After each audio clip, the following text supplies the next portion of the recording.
আসসালামু আলাইকুম এভরিওয়ান। আপনারা দেখতে পাচ্ছেন আমি এখন অবস্থান করতেছি সরিষার মেলে। সরিষা ভাঙানোর মেলে এখানে অটো মেশিন আছে। সরিষা দিলে এখানে অটোমেটিকভাবে সরিষা দেওয়ার পরে আস্তে আস্তে ক্রমান্বয়ে হয়, একদিক দিয়ে তেল বের হয়, একদিক দিয়ে খোল বের হয়। আমি এখন আপনাদেরকে সরিষার মেশিন এবং তেল কিভাবে বের হয় এটা আপনি দেখাবো। প্রথম স্টেজ আমরা যে এই যে বস্তাগুলো দেখতে পাচ্ছেন, এভাবে পর্যাপ্ত পরিমাণ সরিষা মজুত করে রাখা হয়েছে। এই যে দেখুন, এটা হচ্ছে সরিষা। এখান থেকে সরিষা নিয়ে এখানে যে মেশিনের যে হলার আছে, এই হলারে দিতে হয়। এই যে আপনারা দেখতে পাচ্ছেন, এটা হচ্ছে হলার।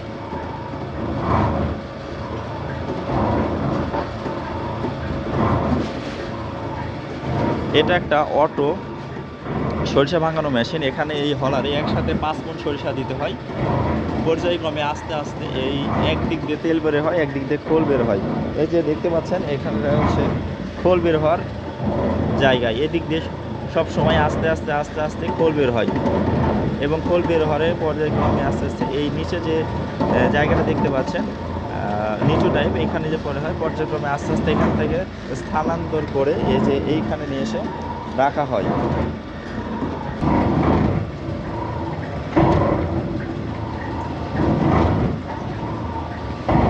মেশিনের এই সাইড দিয়ে ক্রমান্বয়ে আস্তে আস্তে আস্তে আস্তে দেখতে পাচ্ছেন, এই যে বৃষ্টির মধ্যে ধীরে ধীরে ফোটা ফোটা ফোটা ফোটা হয়ে বিভিন্ন সাইডে যে তেল বের হচ্ছে, এখন বের হয়ে এই কাটা ডামে এখানে জড়ো হচ্ছে।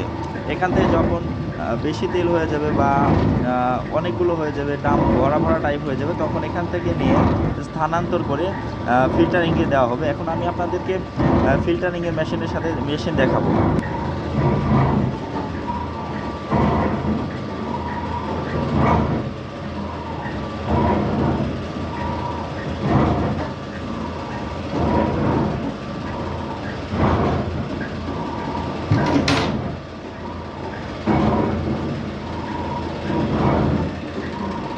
এই যে আমার সামনে যে মেশিনটা দেখতে পাচ্ছেন, এটা হচ্ছে ফিল্টারিং মেশিন।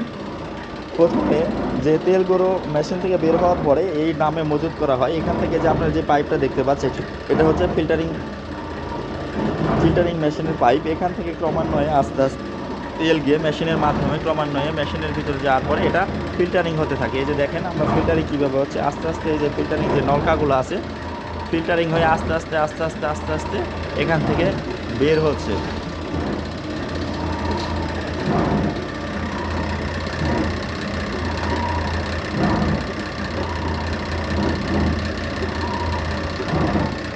এটা একদম ফিল্টারিংয়ের লাস্ট স্টেজ এবং সর্বশেষে এখান থেকে ডামে বা টিনে মজুত করা হয়। মজুত করার পর এখন ওয়েট দেওয়ার পরে এটা বিক্রয়ের জন্য প্রস্তুত করা হয়।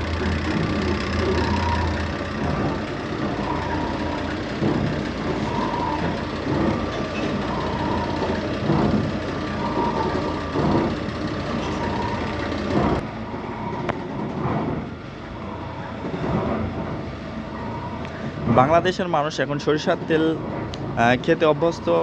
আদিম যুগে মানুষ আগে বিশেষ যখন সরিষার তেল কোনো তেল ছিল না, তখন সরিষার দিক দিয়ে প্রথম যখন প্রচলন ঘটে। আসলে সরিষার তেল বাংলাদেশে উৎপন্ন হচ্ছে এখন দেশীয় পণ্য খাবারে ভেজাল থাকার কারণে, অন্যান্য তেলে ভেজাল থাকার কারণে এখন বাংলাদেশের মানুষ অনেক সরিষার তেল খেতে অভ্যস্ত হওয়ার চেষ্টা করছে। কারণ এটা হচ্ছে একদম নির্ভেজাল, দেশে উৎপন্ন হচ্ছে সরিষা। মেশিন প্রক্রিয়ার মাধ্যমে এটা প্রক্রিয়াজাত করানো হচ্ছে এবং নির্ভেজাল হওয়ার কারণেই মানুষ খেতে অভ্যস্ত হচ্ছে। এবং এছাড়াও